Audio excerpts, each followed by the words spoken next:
घरामधील 18 दारिद्र्याच्या परिस्थितीवरती मात करत दर्यापूर तालुक्यामधील वडनेर गंगाई येथील प्रकाश धनराज खंडारे या मजुराच्या मुलाने थेट फौजदार पदापर्यंतची मजल गाठली। त्याने पहिल्याच प्रयत्नामध्ये महाराष्ट्र लोकसेवा आयोगाच्या परीक्षेत उत्तीर्ण होऊन पोलीस उपनिरीक्षक पदापर्यंतची झेप घेतली। प्रकाश यांचे आई वडील धनराज आणि रखमाबाई मजुरी काम करतात।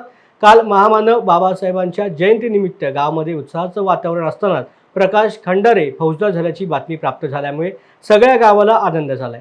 राज्यसभा खासदार तथा भाजप जिल्हाध्यक्ष डॉक्टर अनिल बोंडे यांच्या सूचनेप्रमाणे भाजपच्या जिल्हा कार्यकारिणीच्या सदस्यांनी प्रकाश खंडारे यांचे घर गाठत त्यांच्या आई वडिलांचा शाल श्रीफळ आणि पुष्पगुच्छ देऊन सन्मान केला। तसेच प्रकाशाला पुढील वाटचालीसाठी भाजपतर्फे शुभेच्छा देखील दिल्या गेल्या। येथील प्रकाश खंडारे यांची PSI पदी नियुक्ती झालेली आहे आणि त्यांनी अतिशय कठीण परिस्थितीतून त्यांचं हे मार्गक्रमण केलेलं आहे।